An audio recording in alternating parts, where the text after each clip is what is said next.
بینەرانی عزیزی ڕۆژهەڵاتی ئەم کاتتان باش بە دیدارێکی تایبەتی دیکە بەیەکەوەین ئەگەر سەرنجتان دابێتە بەرنامەکانی ڕابردووی دیداری تایبەت تێکۆشراوەکە ئەم بەرنامانەی ڕابردوو ئەم چەند بەرنامەی ڕابردوو بە جۆرێک لە جۆرەکان باسەکانیان تایبەت بێ بە پرسە ڕۆژهەڵاتیەکان پرس و بابەتی ڕۆژهەڵات سەرنجدان بە کێشە سیاسیەکانی کوردستانی ڕۆژهەڵات لە بەراورد لەگەڵ پارچەکانی دیکەدا و بە سەرنجیش بۆ گۆڕینی بۆ گۆڕانی معادلات و هاوکێشەکان لە منتەقەکەدا لە ماوەیەدا و لە ماوەی نزیکی ڕابردوودا باسێکی باو بووە. ئێمەش وەک بەرنامەی دیداری تایبەت و وەک تلویزیۆنی ڕۆژهەڵات دەگەڕین و سەرنج دەدەین بۆی کە بزانین بیرروڕای لایەنە سیاسیەکان و لایەنە جۆرا جۆرەکان چەندە لە یەک نزیکەوە چەندە لە یەک دوورە سەبارەت بە پرسی ڕۆژهەڵات و ڕۆژهەڵات تەوەری وایە هەندێک باسی دیکە کە لەم بەم چەمکە پێناسە دەکرێت ئەمڕۆکەش و هەر بۆ ئەمە بەسە هاتوونتە لای بەڕێز کاک مستەفای مەولودی جێگیری سکرتێری گشتی حیزبی دموکراتی کوردستان بۆ ئەوەی کە ڕایان دەربارەی پرسە پەیوەندیدارەکان بە کوردستانی ڕۆژهەڵاتە وەربگرین. زۆر سپاس کاک مستەفا کە ئەم دەرفەتتان پێداین بێن بۆلاتان و بۆ ئەم دیدارە تایبەت. زۆر بەخێر بێن، زۆر خۆشحاڵین، سڵاومان هەیە بۆ بینەرانی خۆشەویستان. من لە هەموو جارێک لە پێشەکی بەرنامەکانمدا کورتەیەک دەڵێم بۆی کە هەر لە سەرەتاوە بینەران ئاشنا بن بە باسەکەەوە یا ئەوەی کە دەمانەوێت لەسەر کامانەتەوە پێداگری بکەین و کامانەتەوە شڕۆ بکەین. من باسم کرد کە باسەکان زۆر پەیوەندیدار دەبن بە کوردستانی ڕۆژهەڵاتەوە. ئێوە لایەنێکی سیاسین لە کوردستانی ڕۆژهەڵاتدا کە لە ماوەی ڕابردوودا ئێوەش باسەکانتان زۆر هانداوە بەرە و بەرجەستەکردنەوەی باسی کوردستانی ڕۆژهەڵات جا بە هەر فۆرمولێکەوە یان بە هەر پێناسەیەکەوە کە بۆ خۆتان بۆی بکەن بۆ پرسانە. دەتوانم پرسیار بکەم لە گشتیە دامەبەستی ئێوە لە سەرنجدان بە پرس و بابەتە پەیوەندیدارەکان بە کوردستانی ڕۆژهەڵاتەوە چییە؟ جیاوازەکانی لەگەڵ ڕابردووتان چییە؟ خۆتان دەزانن فەلسەفەی هەموو حیزبێکی سیاسی لە وڵاتێک لە منتەقەیەک بە لە بەرچاوگرتنی پێویستی و نیازەکانی ئەم وڵاتە دروست دەبێت و کار و تێکۆشانیشی لە جەهەتی وەدەستێنانی ئەو ئامانجەیە کە بۆ خۆی پێشبینی و تەنزیمی دەکات. حیزبی دموکراتی کوردستان و هێزە سیاسەکانی کە لە ڕۆژهەڵاتی کوردستان فعالیت و کۆشان دەکەن مەعلومە کار و تێکۆشانیان بە لە بەرچاوکردنی نیاز و پێویست تەوە خەبات بۆ ئەو منتەقەیە و حیزبی دموکرات لە ڕۆژیش تەحسیسەوە کە تا ئێستا خلاصە 69 ساڵ لە خەبات و تێکۆشانی دەگوزارێت ڕاست حەول و تێکۆشان و فعالیەتی بۆ تەئمینی حقوقی نەتەوەیی کورد لە ڕۆژهەڵاتی کوردستانیا لە کوردستانی ئێران و فعالیەت و حەلی مشکلاتی ڕۆژمەرەی ئیجتیماعی خەڵک لەو بەشەدا بێت لە هەموو بارێکەوە. بۆ ئێستا ئەوەی وەک جەنابەت فەرموود ئەو ماوەیە لە تەرەف حیزبی دموکراتی کوردستانەوە زۆرتر باسی ڕۆژهەڵات مێحوەری کراوە یا زۆرتر باسیەوە کراوە کە بابە دەبێ ڕوومان دە ڕۆژهەڵات بێ فعالیەتمان زۆرتر لە ڕۆژهەڵات بێ و باس و پرسەکانی ڕۆژهەڵات زۆرتر بەرجەستە بکەینەوە. خۆتان دەزانن بەخۆشیەوە بە دەلایلی سیاسی منتەقە و خەبات و تێکۆشانی کورد لە بەشەکانی دیکە لە باشوور لە ڕۆژئاوا و لە باکوور بە ڕۆژێکی زیاتری پێوەیە هەر کامەیان بە دەلیلی خۆی لە باکوور خۆت دەزانی بەخۆشەوە حکوومەتی هەرێم و مؤسساتی قانونی حکوومەتی هەرێمی کوردستان جایگایەکی تایبەتی هەیە ئەوە هەم لە کوردستانی عێراق یا لە هەرێمی کوردستان هەم لە کوردستان بەگشتی و هەم لە منتەقە و هەم لە دنیا جایگای و وەزعێکی تایبەتی بەخۆی هەیە کە ئێمە ئومێد دەکەین ئەم وەزعی بەرەو ئیستقراری سیاسی و تەئمینی زۆرتری حقوقی خەڵکی کورد بەو جۆرەی خەڵکی ئەم بەشە دەیهەوێ بڕاتە پێشێ. لە ڕۆژ ئاواش بە لە بەرچاوکردنی وەزعی سیاسی سووریە بەگشتی و خەبات و تێکۆشانی کوردەکان لە سووریە ئەویش بۆ خۆی ئێستا بەخۆشیەوە هەر چۆنێکی بێ دەگەڵەوەی بمچینە تێبینی خۆشی لەسەرێ بێ بەڵام جۆرێک لە ئیدارە و خۆبەڕێوەبەری و فعالیەت و تێکۆشان بۆ تەئمینی حقوقی هەم نەتەوەی و هەم ئیجتیماعی خەڵکە هەیە. لە باکووریش دەزانی بە لە بەرچاوکردنی وەزعێکی سیاسی بەگشتی لە وڵاتی تورکیە هەیە و جۆری خەباتی هێزە سیاسیەکانی کورد لەم بەشە وا دەخوازێت پرسەکە لە ڕێگای قانونی و دیالۆگ و ئەوە زۆرتر بەرەو پێش بچێ بە هەر دلیلێک بێ ممکنە یەکێک لە دلیلەکان دلیلی وەزعی سیاسی ئێران و شرایەتێکە کە بۆ خەباتی کورد لە ڕۆژهەڵات هاتوۆتە پێشێ بێدەنجێک لە ڕۆژهەڵات دروست بووە. ئێمە پێمان وایە لەگەڵەوەی پرسی کورد لە هەموو بەشەکان حەقە بایخ و گرنگی خۆی پێ بدرێەوە لەو پەیوەندێدا حیزبی دموکرات نەخش و دەوری خۆی ئەوەندەی کە نەیهەویستوە دەخالت بکە یار بێ کۆمەک بێ قسەی باشکە کردوێتی بەڵام پێی وایە نابێ. ئەمن ناتوانم ماوە نەتیجە بگرم کە ئێوە باسی سەرنجدانی هەرچی زیاتر و چڕکردنەوەی خەبات لە کوردستانی ڕۆژهەڵات لە بەرابەر پارچەکانی دیکەدا تعریف دەکەن وا چونکە ئێوە سەرەتا ئیستدلالەکانتان گەیاندە پرسی باکوور و پێشڕەفتێکی سیاسی ئەگەر لێ بوو بێت یان ڕۆژاوە یان باشوور لە سوورەتێکدا پێتان وانی کەم گفتمان دەبێت زیاتر لە بەرابەر گوتاری حاکمدا و حاکمیەتی کۆماری ئیسلامیدا تعریف بکرێتە لە بەرابەر پارچەکانێکدا.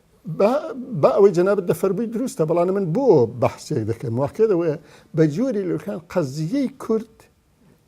پێک مربوطێکی هەیە هەم هێزە سیاسیەکان و جۆری هاوکاریان هەم دەوڵەتانی کە حاکمن بەسەر کوردستاندا و هەم ئەم پرسە سیاسیانەی کە لە منتەقە دەجوڵێندرێ شرایەتی سیاسی وای کردووە پرسی کورد لە سێپەشی دیکە ئێستا بە جۆرێک لە جۆرەکان بەرچەستە بێ و حتا ئەوە تاسیری کردووە لە نێو نوخبەی سیاسی و کەسایەتی سیاسی و هەتا حیزبی سیاسی ڕۆژهەڵاتیش ئێمە بۆ ئەوە دەڵێن بەڵێ ئەم شرایەتە هەیە دەبێت بیبینین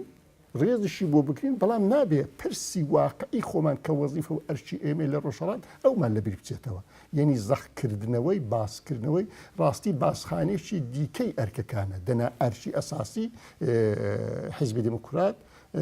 لە ڕۆژهەڵاتە و خەباتێتی بۆ کورد لە ڕۆژهەڵاتی کوردستان هەم بۆ حولی وەدەسێنانی حقوقی نەتەوەی بێ و هەم حقوقی ئیجتیماعی و ئەو پێویستیانەی کە میلەتەیە کە دین لە درێژە قسەکاندا زۆر تەبیعە جۆری خەبات و بربەرەکانی مەش لەگەڵ جەمهوری ئیسلامی تەئسیری لەسەر بەرجەستەکردنی ئەم شعارە لە شرایەتی ئێستادا لە طرف حیزبی دموکراتەوە هەیە. ئێوە لە بەشی یەکەمی وەڵامەکانتاندا باستان کرد باستان لە مێژوویەکی دوو درێژی خەبات کرد لە کوردستانی ڕۆژهەڵات باتەوەجو بۆ مێژووە دوو درێژە چ مێژووی حیزبی دموکرات و حیزبەکانی دیکە کە لە چەندی ئەولاتردا وەکو کۆمەڵە هاتبێت نەساحی و مەیدانی سیاست و مبارزەی کوردستانەوە باتەوەجو بۆ مێژووە کە هەڵقوڵاوی جغرافیایەکی تایبەت و مشەخەسە چه پێویست بەوە دەکات کە لەسەر ڕاوە جغرافیایەک تعیین بێتەوە لە گفتاری سیاسی ئەم حیزبانەدا دلیلەکە باسی ڕۆژهەڵات تەوری دەکرێت باسی جغرافیایەکی مشەخەص و معەن و سنوورداریش دەکرێت بەڵێ دلیلەکە مشەخەسە من پرسیارێشتر دەکەمەوە و لەوانەیە ئەم پرساڵ خڕێنێت ئەی ئەگەر وایە لە ماوەی تێکۆشانی لانی کەم یەک دێ و دوو دەی ڕابردوودا کامانە پرس سەرتیتری ئاسڵی کاری ئێوە بۆ کە ئێستا دەبێت ئەگەر واقعبین بین سەیری منعکسکردنەی حەوادث ساتی کوردستان بکەین لە تاریخی ئەم 30 ساڵە بۆ ولاوە ئی خۆمان و حتا وڵاتان و هێزە سیاسیەکان و دەوڵەتان و سوهوفی و خەبەرنگاریش کە بێپێتە ئەو منتەقە بە لە بەرچاوکردنی شرایەتی سیاسی هەر دەوڵەتێک پرسی کورد لەو دەوڵەتە بەرجەستەیی خۆی هەبووە دەهەی 67 هەداوی دەهەی فعالیەتی درەخشانی تێکۆشانی سیاسی هێزە سیاسیەکانی ڕۆژهەڵات لە کوردستانی ئێران بە دژی جەمهوری ئیسلامی بوون ئەم وەختی ئەگە مقایسەی بکەیت دەگەڵ بەشەکانی کە ئەس جوملە دەگەڵ ڕۆژاوای کوردستان معلومە پرسی کورد ئەو وەختی لەوێ بەرجەستەتر بووە بەڵام ئێستا کە سەیری حەوادث بکەی سەیری جەراید و گۆوار بکەی جۆر لە تەلەڤیزیۆن و لە نقطە نەزەراتی خەڵکانی سیاسی بێت چ بە حیزب و چ بە نوخبە ئێرە زۆرتر باز دەکات دروستە بەڵێ ئێمە کە فعالیەتمان لە چوارچەوەی جغرافیایەکی مشەخەص بە ناوی ڕۆژهەڵاتی کوردستان یا کوردستانی ئێرانە دەبێ بین لەسەر ئەوێ قسە بکەین وە سەبەبەکانی چوونە پێش یا ئیشکالەکان چێ بیان دۆزینەوە کاریان لەسەر بکەین بەڵام بۆیە لەم وەختەدا قسەیەک دەکرێت چۆنە حیزبی دموکرات دوای 68 ساڵ باز لە ڕۆژهەڵات تەوەری دەکات قسەکە ئەوەیە کە جۆری خەبات لەو ماوەیەدا وە شرایەتی سیاسی کوردستان وای کردووە جارێکی دیکە و بیرهێنانەوەیەک بە خۆمان وەکو ئەرچی خۆمان وەکو حیزبی دموکرات و خەڵکی ڕۆژهەڵات و هێزە سیاسیەکان و ئەوەندەی پەیامی حیزبی دموکرات وەگرێت کە بابە شرایەتی کوردستان بە جووریەکە پرسی کوردی لە منتەقەیەکی مهم بە جغرافیایەکی زۆر بە پێویستیەکی زۆر و بە لە بەرچاوکردنی دوژمنێکی زۆر خراپ لەسەر خەڵکی کوردستان خەریکە بە جوورێک لە جوورەکان بکاتە دەرەجە چەند نابێ وای لێبێ بۆی نابێ وای لێبێ دەبێت کاری بۆ بکەین دەبێت تەبلیغی بۆ بکەین دەبێت قسەی لەسەر بکەین دەبێت بەرنامەی بۆ دابنێن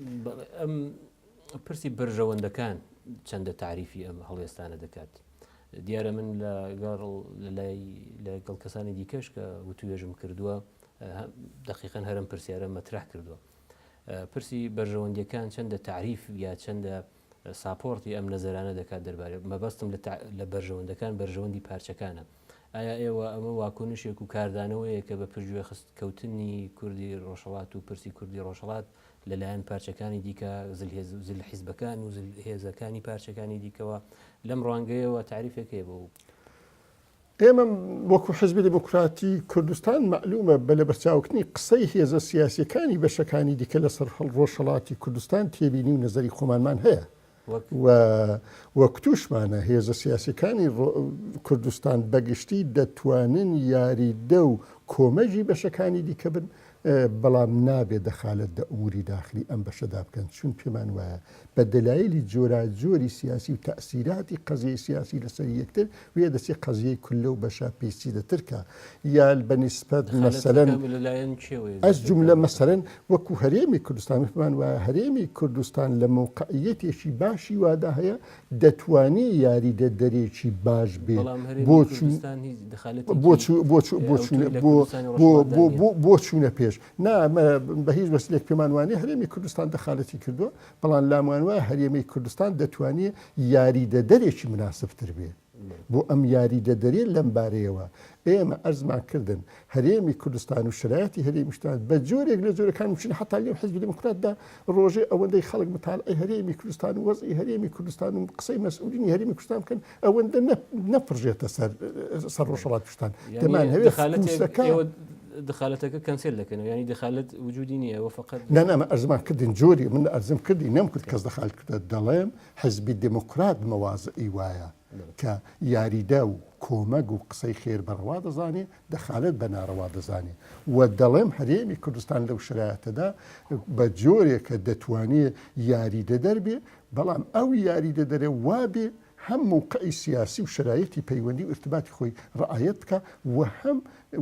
واژبێ بزوتنەوەی کول لە ڕۆژهەڵاتی کوردستان زۆر و بێدەنگ نەبێ شرایەتەکە وایە واقعەکە ئەوەیە تۆ بڕۆ لە هەر جێگایەک سیرکە ئێستاوەندەی باسی ڕۆژاوا دەکرێت باکوور دەکرێت باشوور دەکرێت ڕۆژهەڵات ناکرێت ئەوەش ئێمەش وەکو هێزێکی سیاسی یا یەکێک لە هێزە سیاسیەکان مەسئولیەت و تەعهودێکی فعالیەتیمان هەیە لە نەتیجەدا بۆیە ئەم زوومە بەرەو ئەوێ دەبینەوە تا زۆرتر بە وەزیفەی خۆمان ئەمەل بکەین و ئەوەش بە هیچ وەسیلەیەک بە تەزاد و بە موشکلە دەگەڵ بەشەکانی دیکە یا لانی کەم بەنسبەت پرسی نەتەوەی کورکە هێندێک کەس قسە لەسەرکە نابینین ئەسڵا پێمان وایە ئەگەر هێزە سیاسیەکانی هەموو بەشەکانی کوردستان لە هەموو بەشەکان فعالانە و ئاکتیو فعال بن ئەو وەختی لە کولیەتی خۆیدا کۆمەگە بە کولی قەزیەکە وەکو قەزیەی کورد و قەزیەی میلەت و نەتەوە بەڵام خۆ ئەگەر لە بەرابەر دەخالەتیش لە کوردستانی ڕۆژهەڵاتدا و گفتمانە خۆی تعریف بکات دیسان ناتوانێت مەشروع بێت و ڕەوا بێت زۆر تەبیعیە ئەگەر بزانین بە دەلایلێک هێزێکی سیاسی یا جێگایەک دەخالێک کە ئەم دەخالەتە بەرژەوەندی حیزبی و گروهی و زمانی خۆی لە بەرچاوە بەرژەوەندی گشتی بزوتنەوەی کوردی لە ڕۆژهەڵات لە بەرچاونێ حزبی دموکرات تێبینی و نەزەر و قسەی خۆی هەیە و پێی خراپە بە هەر سوورە دێمە لە جەریانت جۆری دەخالەتی حیزبان لە دروستکردنی حیزبی دیکە و پەیام ناردن و ئەوەوە حتا ئەگە نمونە بۆ هەرێمی کوردستانیش ببینینەوەگەوەی لە شنگال دەکرێت نیگەرانی لەوەی سبحینێ لە ڕۆژهەڵاتی کوردستانیش حاڵەتی وهەبی بووە لەو پەیوەندیدا ئێمە مەواضع و نەزەری خۆ و قسەی خۆمانمان هەبوو هەیە لە بەرابەر حیزبی پارچەکانی دیکەدا هەر جەریانیش سیاسی بەڵێ ئێمە پێمان وایە بەڵێ دروست وایە لە باری سیاسیەوە هێزە سیاسیەکانی باکوور مەسەلەن لەسەر باکوور حکم و قەزاوەتی نەهایی بدەن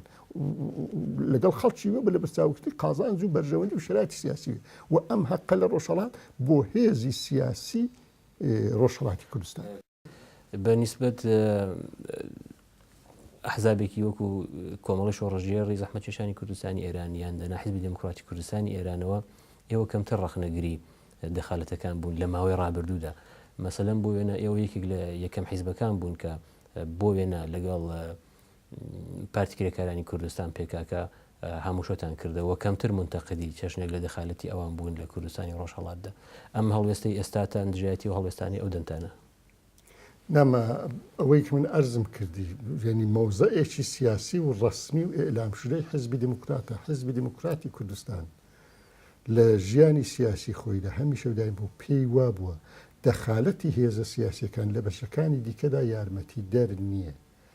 و ئەوەی جەنابەت دەفەرمووی لە موردی هێزە سیاسیەکانی ڕۆژهەڵات دەگەڵ یەکتر فعالیەت و کار و ئوسوڵەن دەخالە نەکردن کارێکی تەبیعی و ڕۆژانە بۆ هاتووت پێش لەو بارەوە انتقادمان نییە بەڵام ئێمە وەکو حیزبی دموکرات مەسەلەن وەک پارتی کرێکارانی کوردستان کە جەنابەت باس کرد ارتباطمان دەگەڵیان هەبوو ئێستا ارتباطمان دەگەڵیان هەیە قسەمان کردووە دیالۆگمان کردووە لە قسە و دیالۆگدا زۆر سەریع ئەو بەحسانەمان کردووە کە باشە بەپی وەزئی سیاسی کە کورتەیەتی دابەشبوونێکی کە میلەتی کورد و خاچ کوردستان بەسەر چەند دەوڵەتی قانونیدا هەیە و بۆ ئەوەی کارەکە هاسانتر و ڕاحەتتر بڕوە باش وایە هێزە سیاسیەکان لە چوارچێوەی ئەم وڵاتی کە تێدا فعالیت دەکەن کار و تێکۆشانی خۆیان سەرکەنەوە بۆ بەشەکانی دیکە یاریدە دەربن نەک بێن دەخالت کوونەندە کە ئەو دەخالتە لە نەهایەتدا ئیستکاک و کێشە لە نێو هێزەکان و دروست دەکا و پرسەکە پیچیدەتر دەکات ئەوەی کە جارێک لە موردی جێیەکی مشەخەس ئیتلاعیەکی ڕسمیمان دەرکردەوەکەوەی لە شنگال دەرمان کردو ئەوە شتێکە مەوازەمانە بەڵام بە جاری دیکەش بە کەڕاتیش کە لەگەڵ پارتی کرێکاران دانیشتوین لەوبارەیەوە تێبینی و نەزەرەکانی خۆمان بە سەریحی پتون و خۆشت دەزانی کە دەنێو هێزی سیاسیدا ئەگەر تەفاهم و هاوکاری هەبێ شەرت نییە هەموو مەتالبێکیش لە هەموو حاڵەتەکاندا هەر بێت بەڕاگەاندن بکرێ پەیوەندی سیاسی نێوان دوو حیزبان نێوان دوو دەوڵەتان نێوان چەند جەهەتان دەتوانێت دەگەڵ یەکتر لە دانیشتن ڕستمەکاندا نقطە نەزەرەتەکانە دەگەڵ بێت باس بکەن شەرتیش دەبێ هەبووی منعکس بکەنەوە دەناوەی ئێستا ئێمە دەڵێن مەوازەیەکی ڕستمی حیزبی دموکراتە کە بە کەڕات هەم بە نووسین نووسراوە هەم بە کوتین مەسئولینی یانیەوە لە حاڵێکدا کە دەخالەتی پارچەکانی دیکە لە کاروبارێکتردا ڕەت دەکەنەوە بەڵام ئێوە لە 8 ساڵی ڕابردوو بەملاوە تەغیری نێوەکتان هەیە تەغیری نێوەکەتان واتە کۆتایی نێوەکەتان کۆتایی تایتەڵی حیزبەکەتان بە کوردستان واتە سنوور ڕێک بە ڕسمیان ناسن نێوان پارچەکانی کوردستاندا ئاوایە چ تەوزیحتان بۆ ئەوە هەیە لەگەڵ ئەم مۆزعانەی ئێستاتان کاتێک کە دەڵێن حیزبی دموکراتی کوردستان بۆ مانایە کە ئێوەش سەرنجتان هەیە بۆ ڕووداوەکانی پارچەکانی دیکە و خۆتان بە بەشدار دەزان ناوەڵە ناوەکەی ناوی ئێمە کە 8 ساڵ پێش تا دەگەڵ ڕفیقانی دیکەمان بووین بە کتوب لێک جیابووینەوە دەبوو ناوێکمان هەبێ و تعریفێکی بۆ بکەینەوە کە سەیری مێژووی حیزبی دموکراتمان کرد حیزبی دموکراتی کوردستان لەوێ ڕژەوە کە تەسیس بووە تاوەکوونی ساڵی 1350 هەتاوی هەر حیزبی دموکراتی کوردستان بووە یعنی پەیوەندی بە گۆڕینی جۆغرافیایی فعالیتانەوە نەخێر لە ساڵی 1350 ئەو چەرەکانی ناوی ئێران هاتوتە نێو پەرانتێز یعنی حیزبی دموکراتی کوردستان پەرانتێز ئێران لە کۆنگرەی چواری حیزبی دموکراتەوە کە لە ساڵی 1350 دوای ئینقلابی ئێران بووە لەوێ بەڕسمی ناوی حیزبی دموکرات حیزبی دموکراتی کوردستانی ئێران کۆنگرە پەسەندی کردووە یعنی لە هەمووی ئەم ماوەیەدا کە لە ماوەی ئەو 79 ساڵدا حیزبی دموکراتی کوردستان چ ناوی حیزبی دموکراتی کوردستان بوو بێ چ ناوی حیزبی دموکراتی کوردستان پەرانتێز ئێران یا حیزبی دموکراتی کوردستان ئێران بێ لە ڕاستیدا شعاری حیزبی دموکرات بەگشتی دموکراتیکردنی ئێران و تأمینی حقوقی نەتەوەی خەڵکی کورد بەڵام ئێستا لەسەر گوتاری ڕۆژهەڵات تەوەری یا ڕۆژهەڵات مەحوەری پێداگیری دەکەن مەسەڵەن دەتوانن پێشبینی بکەن لە کۆنگرەی داهاتووتاندا مەسەڵەن نێوی گۆڕینی نێوی حیزب بێتە باسی کۆنگرەوە بۆ وێنە مەسەڵەن ببێت بە حیزبی دموکراتی کوردستانی ڕۆژهەڵات یان حیزبی دموکراتی ڕۆژهەڵاتی کوردستان بەسەرنج بۆ گفتمانی ئێستاتان شتیوای احتیمالی هەیە ئەوڵەن ئەو ناوە بە هیچ وەسیلەیەک نەهاتووە دیێنی جیاکارێکی لە توێڕوانینی ئێمە لە ئامانج و ئستراتیژیمان بەنسبەت قەزیەی کورد پێشدا بەگشتی حیزبی دموکرات میلەتی کوردی پێیەک میلەتە و خاچی کوردستانیش پەیوەستە و یەک خاکە بەڵام وەزئی سیاسی وای لێ کردووە دابڕام بۆ هەتا قسەیەکی مەشهوری مەرحوم دکتۆر قاسم وش هەیە دەڵێ لە مقابل قسەی ئێرانیەکان کە باز دەکەن حیزبی دموکرات تەجزیە تەڵەبە ئەوەی ڕەت دەکاتەوە دەڵێ ئەگەر ڕۆژێکی کوردەکان بکەونەوە سەریەک ئەوە کەوتنەوە سەریەکە نەک تەجزیە و باسیش دەکات ئێمە نەسلی ئێستا لامان وایە بە لەبەرچاوکردنی وەزئی سیاسی کوردستان دەبێ لە چوارچێوەی ئێراندا حەول بدەین ئێران بێتە وڵاتێکی دموکراتی بۆ کوردستان خۆت مختار بێ نەسلی ئایندەش بۆ خۆی حکمی خۆی دەدا بەڵام بۆیە هەموو ئەو ناوانە لەو شرایەتەدا لە نەزەر ئێمەوە مشکلەیەکی لە تێڕوانینی ئێمە و لە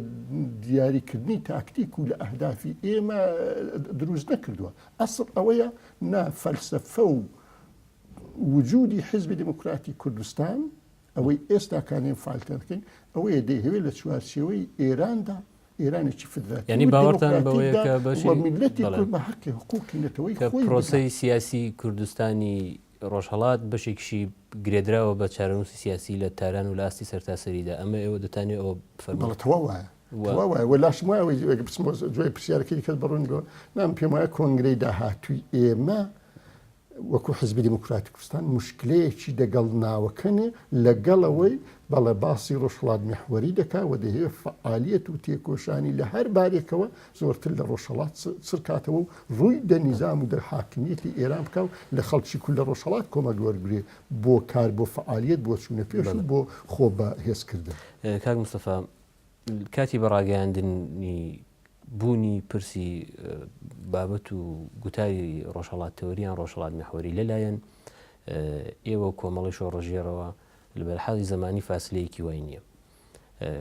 ئەمیان لە پێژە یان ئەویان لە پێژە من لە کەسانی دیکەم پرسی وەکتوانە بۆ ئێمە کێشەنی کێ بڵێ ئێمە لە پێژە کردومان بەڵام ئەوان جۆرێک تێڕوانین و فەلسەفە و خوێندنەوەیان بووی هەیە ئێلمنتەکانی ئێوە چین لە خوێندنەوەی ڕۆژهەڵات تەوەریە وڵا ئەوەی جەنابەت دەفەرمووی بەرز ڕۆژهەڵات تەوەری ئەرزم کردی دەستمەوە سەر قسەی ئەوەڵێ هەر حزبێکی سیاسی لە هەر منتەقەیەک دروست دەبێ و فعالیەتی وڵات ئێمە وەکو حزبی دموکراتی کوردستان و کۆمەڵی شۆڕژێری زەحمەتکێشانی کوردستانی ئێران ڕاست لە کوردستانی ئێران تەحسیس بوون لە نێو خەڵکی دروست بوون و ئەهداف و ئاماجەکان بۆیە و ئەگەر سەیری شتی مشترەکیشیان بکەین هەردووچیان دەیانەوێت ئێران وڵاتێکی دموکراتیک و فدرال بێ و خەڵکی کول لەو چوارچێوەدا حقوقی میلی و کۆمەڵایەتی خۆی بگا ئەوە لەم بارەی تفاوتێک نییە وەک خۆت دەفەرمووی ئەی باشە ئەم دوو هێزە سیاسیە کە فعالیت دەکات کە تێدەکۆشێت کە حەول دەدا معلومە لەم ژینگە و لەو زەمینە و لەو بەستەرەی هەیە تێدەکۆشێت وە لەوێ چۆن بڵم سەبەب و هۆیەکان دەدۆزێتەوە کە بەو سەبەبانە دەبێت لەم شرایەتەدا زوم بکرێت لەسەر ئەو نقطەیە من ئەرزم کردی دلایلی ئەوەی بە جۆرێک لە جۆرەکان وای لێ هاتووە بزوتنەوەی کول لە ڕۆژهەڵاتی کوردستان سایە جێدێکی چۆتە سەر ئێمە دەبێت ئەو سایە لابین ئەوەش بە فعالیەتە بە بەرنامەیە بە تێکۆشانە چ لەباری ڕێخستنەوە من لەوانەیە پرسیارەکەم دقیق نەگەیان دەبێت دقیقەن ئەو بەرنامە و جۆری تێکۆشان و شێوازە لەلایەن ئەوانەوە کۆمەڵی ڕاکار پێشنیار کراوە یان نەهەر لەلایەن ئەوانە هەر لایەنێکی دیکە لەوانەیە بۆ گەیشتن بەم باسە لە نهایەتدا کۆمەڵی ڕاکار و نقطە نەزەر و میکانیزم پێشنیار بکات لەلایەن ئێوە شێوازەکانی ئیجراییکردن و بەکردەوە دەرهێنانی پرسی ڕۆژهەڵات تەوەری کەمێک ڕەنگوبوونی چەکداری و چالاکی سەربازی پێ و لە سوورەتێکدا کە هەم لایەنەکانی دیکەش و چەکداریانیان کردبوو بەڵام بە ڕۆژهەڵات تەوەریان ناونە دەبێت هەمیش ئەوەی کە پێتان وا هەیە ئەگەر کوردی ڕۆژهەڵات هەنگاوێکی نوێ هەڵێنێ بۆ تۆکمەکردنەوە و یەکانگیرکردنەوەی خەبات سرفەن دەبێت لە ڕێگای چەکداریەوە بێ حزبی دموکراتی کوردستان هەمی شەوداییم یەک شێوازی خەباتی نەگرتوتە پێش بەڵام خەباتی مختلفی دەستپێکردنەوەی هاوکات بوو لەگەڵ خەباتی پێشمەرگانە و دفاعی چەکدارانەی بووە هاوکاتیش وتوێژی لەگەڵ ڕژیم هەبووە و ئێستاش وەکو ئەسڵ حزبی دموکرات هەموو شێوەکانی خەبات لە بەرنامەی کاری خۆیدا هەیە ئەوەی جەنابەت دەفەرمووی ئێمە دەمان هەوێ کار و فعالیت خۆمان لە ڕۆژهەڵات کردگەین لە پێشدا ڕوو دەکەینە ئەم خەڵکانەی کە بە جوورێک لە جۆرەکان چ لەباری سنفیەوە چ لەباری ئیروناگبیرەوە چ لەباری کەلتوری و فەرهەنگیەوە و چ حتا لە چوارچێوەی ئەوەندەی زەرفیەتی قانونی ئەساسی ئێران ئیجازە دەدا کارێک دەکەن حولێک دەدەن ئێمە پێمان خۆشە حولی ئەوانە بەهێن بگرین بە موسبەتی بزانین تەشویقیان بکەین هانیان بدەین و ئەوەندەی بە زەرەری وانیش دەبێت پێمان خۆشە پەیوەندی و ارتباطیشمان لەگەڵ ئەوە دەتوانێت لە کاناڵی حیزبی خۆتانەوە بێت بەڵام ئەگەر کوردی ڕۆژهەڵات ئێستا گفتمانێکی یەکانگیری پێویست بێت بە بێگومان و گفتمانە دەبێت شتێکی فەراحیزبی ئەو پەرحیزبی بێتەوە میکانیزمەکانی بە ئەو پەرحیزبیکردنی گفتمانی ڕۆژهەڵات تەوریتان تا ئێستا ئێوە پیشان نەداوە جا لە چ قاڵبێکدا خۆی بنوێنێت بەرحاڵ ئەمن مەبەستم ئەوەیە پێتان وانە دەبێت هەنگاو هەڵبژیرێت بۆ بەجێگای ئەوەی کە بە شێوەی کاری مستەقیمی هەرکامێک لە حیزبەکان بۆ خۆیان بێت کەەوە دەبێتەوە هەمان بەرنمەکانی پێش و بەجێگای ئەوە هەنگاوی فەراتر هەڵبژیرێت بۆ لێکەڵپێکانی و دروستکردنی مەیدانێک لە تۆلێرانس و لەیەکگیرکردنی چەرەغدەندەی فعالیەتی حیزبەکان بەیەکەوە لە قاڵب و چوارچێوەهایەکی مشەخەزدا. پیشانەکان دەڵم حزبی دموکرات لە زمانی کۆماری کوردستانەوە بەحسی لە بەرەو لە هاوکاری کردووە. دێ لە ساڵی 1359دا گەڵاڵەی بەرەو هاوکاری هەیە. دەدوادا لە بزوتنەوەی سیاسی کول لە ڕۆژهەڵاتدا لەگەڵ هێزی سیاسی دیکەی وەکو کۆمەڵە کە جەنابەت دافەرمی بەداخەوە ئیستکاک و دەرگیریشی بووە. بەڵام لەو ڕۆژێەوە کە وەکو دوو جەریانی سیاسی سەرفەسڵێکی ناخۆشیان تێپەر کردو و سەفحەیەکی تازەیان لە ڕەوابط و پەیوەندی گرتووە قسە لەوەیە کە بابە بزوتنەوەی سیاسی کول لە ڕۆژهەڵات هەر هێزەی بۆ خۆی بە ئاقاری خۆی و بە پێ بەرنامەی خۆی دەچێت مبارەکە باشە، بەڵام ئەوە ناتوانێت جوابی زەرورەت و پێویستیەکە بداتەوە. پسکوادەوە هێزانە دەبێت گفتمانی هاوبەش جۆرێک لە بەرنامە و لە کاری هاوبەشیان هەبێ. لەو ڕابطەیەدا حزبی دموکراتە و کاتی کە بەسەریەکەەوە بۆ لەگەڵ کۆمەڵە وە لەگەڵ حتا هێزە سیاسەکانی دیکەش لەو چەند ساڵی ئەخیریشدا کە وەکو دوو بەشی دموکراتەکان کارمان کردووە زۆر جار ئەم پرسە لەگەڵ هەموو هێزە سیاسەکان و کۆمەڵی شۆڕژێ لەگەڵ حزبی دموکرات یا پێچەوانەکەی حزبی دموکراتی کوردستانی ایران کۆمەڵی زەحمەتکێشان زۆر و کەم ئەم قەزیە باس کراوە حتا بۆ خۆداگەداری لە ساڵێک لەوە پێشەوە باسکرا کە 5 هێزی سیاسی ڕۆژهەڵات بە یەکەوە دانیشن بەڵکو بە حەلێکی وا بگەن کە بتوانن نەوئێک لە هاوکاری و هاوپەیوەندیان هەبێ. لەم ڕابطەیەدا لەم پەیوەندێشدا حزبی دموکرات هەم هەیئەتی هەبووە، هەم بەشدار بووە، هەم قسەی هەبووە و هەم پێشی دروست بووە. لە دوایشدا لە ئاخرین کاری مشەخەسی کە هەیئەتی کۆمەڵی شۆڕژێری زەحمەتکێشانی کوردستانی ایران کە سەردانی حزبی دموکراتی کردووە بەحسی ئەوەی کە ئێمە چ بکەین پلتفۆرمێکی هاوبەش بدۆزینەوە بۆ ئەوەی حتا کۆنگرەیەکی حیزبەکانی ڕۆژهەڵات ببەستین. لەو ڕابطەیەدا قەزیەکە لە کۆبوونەوەی هەردوو دەفتەری سیاسیدا مەطرح کراوە، لە دوایدا دەگەڵ ئەم حیزبە باس کراوەتەوە، جارێکی دیکە ئەوان تێڕوانین و تێگەیشتنی خۆیان داوەتەوە بە حزبی دموکرات. حزبی دموکرات بەکارێکی موسبەتی داناوە، بەڵام پێی وایە ئەوە احتیاجی بە تاوتۆکردنی زۆرتر هەیە، بە بەحسی زۆرتر هەیە و لە نەهایەتدا ئەگەر بگەینە ئەم نقطەیە کە بەڵێ پێویستەوە ئەمە پێمان وایە پێویستە وەکو هێزە سیاسەکانی ڕۆژهەڵات لە دەوری یەکتر و پلتفۆرمێکی هاوبەش کۆبینەوە دەبێت زۆرتر بە یەکەوە قسە بکەین و لە باکیەوە یەکێکمان داوەت بکەین لە هەمووان بە دەلایلێک ممکنە هەموو مشارەکەت بۆ ئەوەی داوەتەکە هەمەگیرتر بێ و باشتر بێ بە هەمومان لە دەوری یەک کۆبینەوە لەسەر شتێک ساخبینەوە ئەو چەل هەمومان وێگرا یا ئەم جەمعە حیزبەی کە بە یەکەوە لەم بارەیەوە بە نەتیجەیەکی هاوبەش دەکەن داوەتێکی هاوبەش و مشترک بکەن تاوەکوونیە بە حەلێک ئێمە ئەوەی کە یەکێک ئێوە فەرمووتان نەگە یەکێک داوەت بکە ئەوانی دیکە بە پیرۆبچن جۆرێک لە گلەیی من هەستم پێکرد تێدایە. یعنی ها ئێمە ناتوانین خەڵکی کوردستانی ڕۆژهەڵات ناتوانێت خۆشببین بێت بەوەی کە ئیترم کەلتورانە نەمابێت لە مەیدانی سیاسەتی کوردیدا لایەنێک تەنیا بە دەلیلێک پرسێک ڕەت بکاتەوە. من مەبەستم هیوادارم کە خراپ بەرداشت نەکرێت لە پرسیارەکە مەبەستم لایەنی ئێوە نییە. من بەگشتی دەڵێم هەر نە لەم پرسی ڕۆژهەڵات تەوەریدا لە هەر پرسێکی دیکەی لە داهاتوودا بێتە پێشەوە بۆ وێنە ئەگەر لایەنی ئیکس بانگەشەی شتێک کە هەرچەند بانگەشەکەشی لۆژیکی بێت بەڵام لایەنەکانی دیکە ئیگریک تا ئەوی دیکە قبوڵی نەکەن بە دلیلی ئەوەی کە نەدەبای ئەو لایەنە کردبایەتی دەبای مەسەلەن بووین لە پێشدا من کردبایەتم. ئێمە دەتوانین خۆشببین بین کە کەلتوری سیاسی کورد ئەو قۆناغی تێپەڕاندووە چه جارێکی دیکە ئەم جۆرشتانە ئەم جۆرە گلەیانە نابنەوە بە کێشە لە پێشدا هەر هێزێکی سیاسی پەیام و بانگاوازێک دەکا کە کۆمەک دەبێ بە وەحدەت و یەکێتی و بۆ جوڵاند خستنی باشترین بزوتنەوەی کاری چاکە. بەڵام واقعێک هەیە لە نێو هێزە سیاسیەکانی ڕۆژهەڵات ئێمە چەندین ساڵە دەگەڵی دەرگیرین.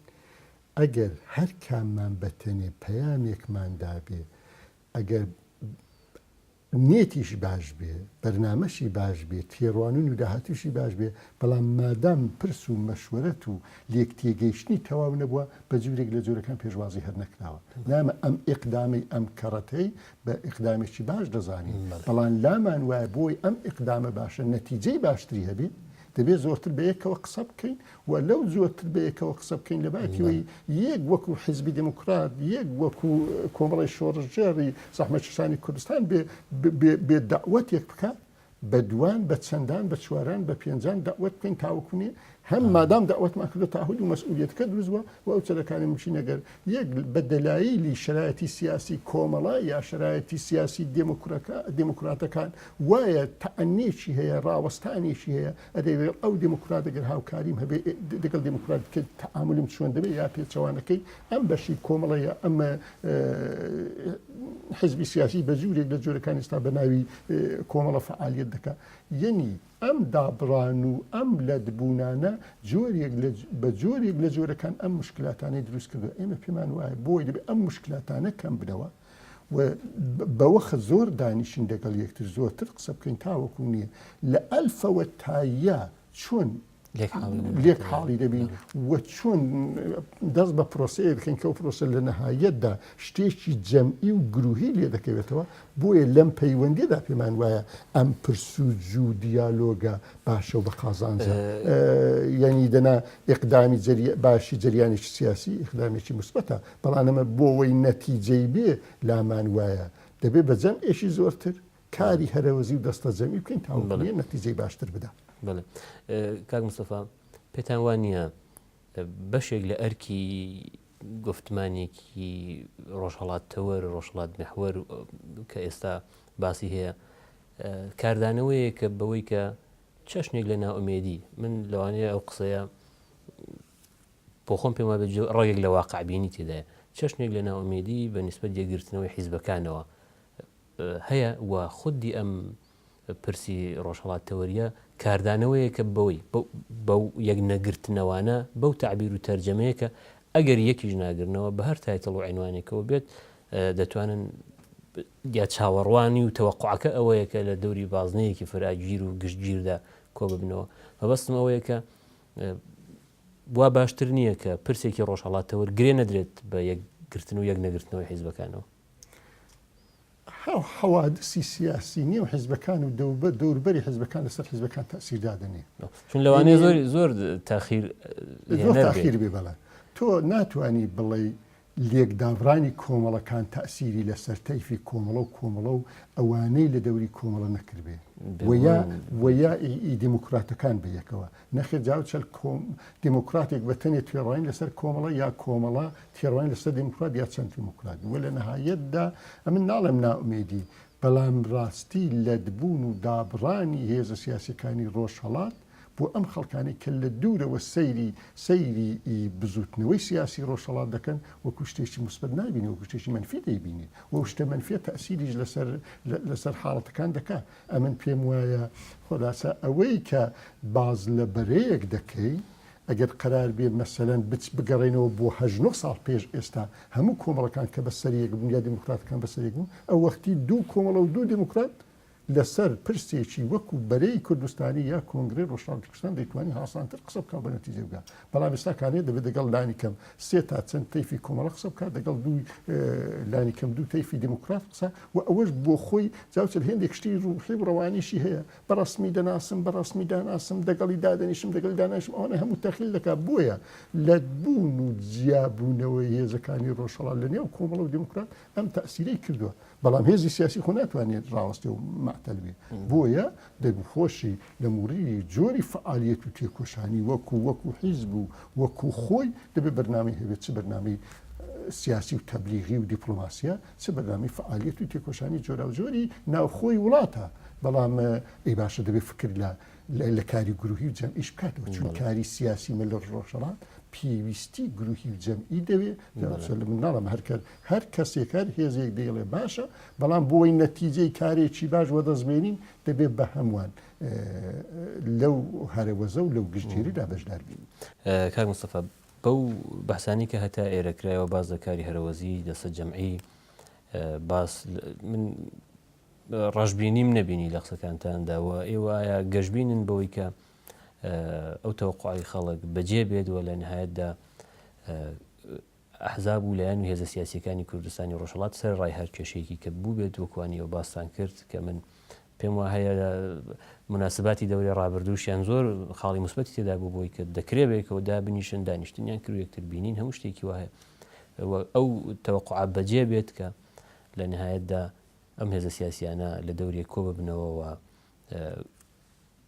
بەرنامەهایەکی تازە پێشکەش بکەن بە بزوتنەوەی کوردی ڕۆژهەڵات ڕێگای دروستەرەوەیە وایەوە گەشتبینن بۆ ئەمازانین حیزبێکی بزوتنەوەی سیاسی ڕۆژهەڵاتی کوردستان ئێستاکانێ لە پاوانی حیزبێکی تایبەت دانیە پس چەند هێزی سیاسی لەم بزوتنەوەیدا نەخش و دەوریان هەیە ئەم نەخش و دەورە دەبێت لە جێ کۆ بکرێتەوە ئاراستەکەی دروست بکرێت بە تاقیتەنیا لاسەنجی دروست دەبێت پسکەوە دەبێت فکر لە فۆرمۆلێکی مشترک بکرێتەوە و ئەوەش تەنیا لەم شرایەتەدا تەنیا هێزە سیاسیەکانی ڕۆژهەڵاتن دەبێت لەگەڵ یەکتر بەڵێ دانیشن دیالۆگ بکەن و فۆرمۆل و حەلێک بینەوە من نەک پێی خۆش بینم ئەسڵەن بە واجبی دەزانم یعنی واجبی هێزە سیاسیەکانی ڕۆژهەڵاتە بۆی حەلێک بینەوە ئەگەر لە تەجروبەی کوردیش استفادە بکەین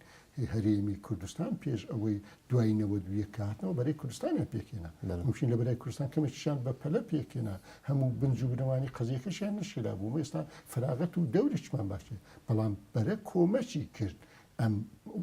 وەزعەکەی کۆنتترۆل کرد شرایەتەکەی باش کرد کارم نیە دوای توش بەڵام لانی کەمەکە بەرە جوابی ئینیازەکانی ئەم وەختی داوە ئێمە بۆ ئەوەی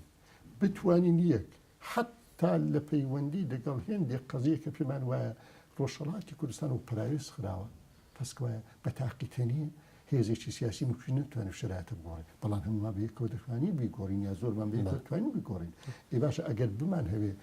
قەزیەی کورد لە ئێراندا ببێت بە قەزیەشی فشار لەسەر حکوومەت بۆ ئەوەی لانی کەم ئەگەر داوا تەواوەکەی کە هێزە سیاسەکانی ڕۆژهەڵات داوای دەکەن ئەمەلی نەبێ بەڵام لانی کەم کرانەوە فەزایەکی سیاسی ئیجتیماعی ژیانی وا دروست کە حەدی قەرە خەڵکانی لەوەیە ڕۆژتمایە بکەن شتی کەلتوری شتی فەرهەنگی شتی سیاسی لەو مەجالە کەمانێکی قانون مەجای داوە کار بکەن ئەگەر هێزە سیاسیەکان بەیەکەوە هاودەنگ بن هاوکار بن هاوخەبات بن بۆوانش قووەتی قەلبیەکە و حتا لە وەزعی سیاسی دنیادا ئێران وڵاتێکە لە نێو فایل و قەزیە سیاسەکانی دنیادا زۆر و کەم هەیە و هەموو فاکتەرەکانیش حساب دەکەن ممکنە ئەمن لام وایە بە هەر بارێک و چ لە باری سیاسیەوە چ لە باری ئەمنیەوە چ لە باری ئیداری و اقتصادیەوە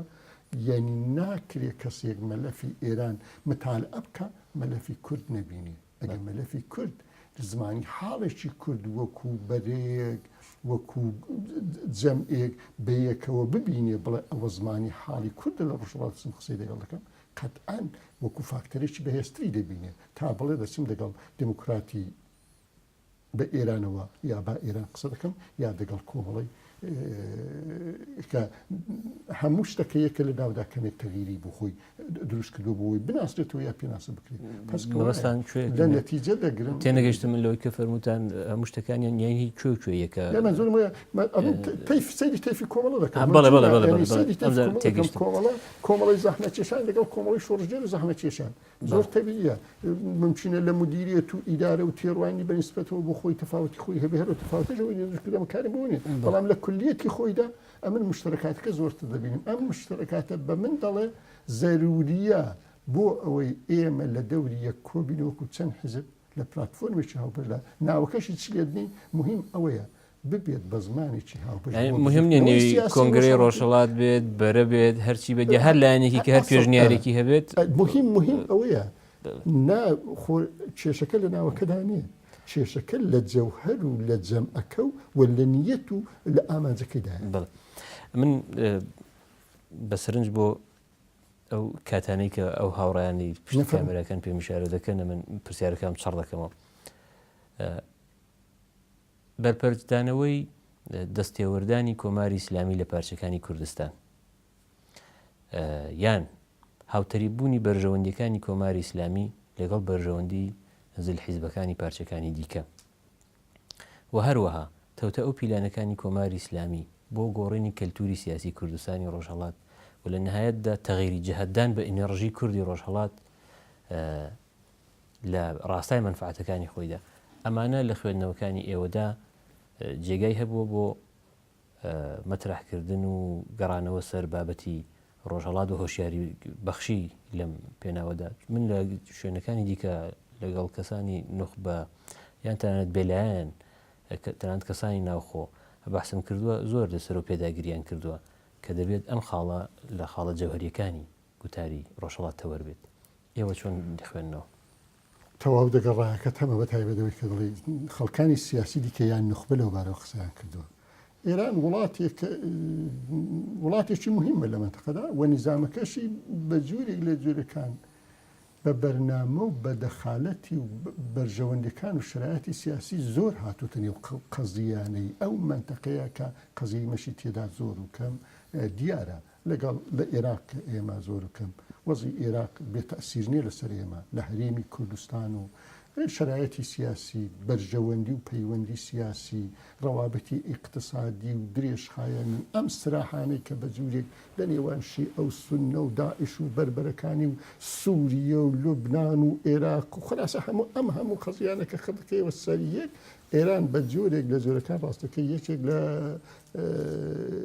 دەوڵەتەکانەکە کە زۆر بەنێو قەزیەکاندایە و هێندێک زەروای لاتەوە چینە بڵێ ئەم قەزیە بە ئێران نەرەجەیەکان دیکە ناتوان حەس بکەن. ئەوە بۆ خۆی مەسەلەیەکی زۆر مهمە. پس مادام ئێران وایە، ئێران لە نەهایەتدا دوژمنی بزوتنەوەی کورد لە ڕۆژهەڵاتی کوردستانە لانی کەمەکەی لە دوای ئینقلابەوە مەیدانیان شەڕی لەگەڵ دەکا و لی دەکوژێ و خێن لێ دەڕستی و محلێک بۆ حقوقەکانی لە هیچ بارێکەوە دانانێ. مادام ئێران ئەم وەزعەی هەیە و ئەم تێڕوانی نەشی بەنسبەت قەزەی کورد لە ڕۆژهەڵات هەیە، زۆر تەبیعیە هێزە سیاسەکانی ڕۆژهەڵات دەبێ فعالیەتی تێکۆشانی خۆیان لە ڕۆژهەڵات زۆر ترچکەنەوە تا کورد لانی کەم کوردی ڕۆژهەڵاتی کوردستان و هێزە سیاسەکانی ڕۆژهەڵاتی کوردستان بگەێنەوە قەناکە بابە ئەمە حکوومەتێک کە ئەم پیچیدەجی و ئەم تایبەتمەندیانەی خۆی هەیە. ئێمە دەبێ کار بکەین، فعالیت بکەین، هەماهەنگ بین تاوەکوونی لانی کەمەکەی ئێران بەو دوو چێهرەی بازی دەکات بخۆی بە چێهرەیەکی مەطلوبی دۆستی بزوتنەوەی سیاسی کورد نەناسێنێ. حەدیەقەلەکەی ئەوەی لە ڕۆژهەڵات بەرخوردی پێ دەکات بڵین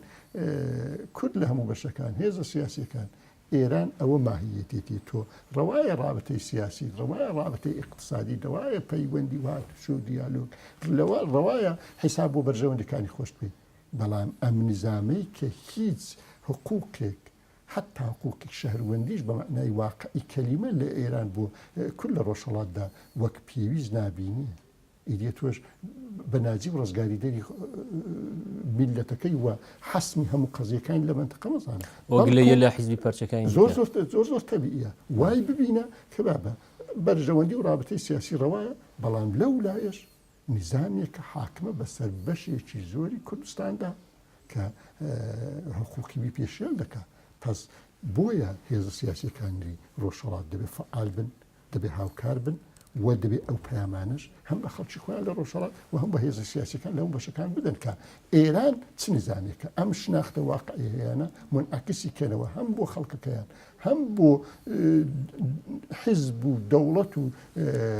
دنیای دەوروبەریان ئەم پێمایە کۆمەک دەکات بە چوونە پێشی قەزیەی کورد لە ڕۆژهەڵات و حتا کولی قەزیەی کورد لە هەموو بەشەکان. زۆر سپاسان دەکەم بە ڕێزگا مستەفا مەولودی جێگری سکرتێری گشتی حیزبی دموکراتی کوردستان. سپاس کەم دەرفەتتان پێداین بۆم دیدار تایبەت. زۆر سپاس بۆ زەحمەتی ئێوەش جاریشتکەش بەخێرهاتنەوە دەکەم، ئارەزووی سەرکەوتنی بۆ دەکەم. سپاسی دووبارە. بینەرانی عەزیز بەم شێوەیە هاتینە کۆتایی ئەم دیدارە لەگەڵ بە ڕێز کاک مستەفای مەولودی جێگری سکرتێری گشتی حیزبی دموکراتی کوردستان سەبارەت بە پرسە تایبەتەکان بە کوردستانی ڕۆژهەڵاتەوە. ئێمە بەردەوام دەبین لە درێژەدانی ئەم چەشنە باسانە لە بەرنامەکانی داهاتوودا لەگەڵ سیما ناسراوەکان، لەگەڵ لایەنە جۆراوجۆرەکانی مەیدانی سیاست و خەبات و کاری فەرهەنگی و سیاسی تەنانەت بێلایەنیش لە کوردستانی ڕۆژهەڵات و سیما ڕۆژهەڵاتیەکان. تا دیدارێکی تایبەتی دیکە کات و ساتان شاد، هیوامان بەختەوەریتانە.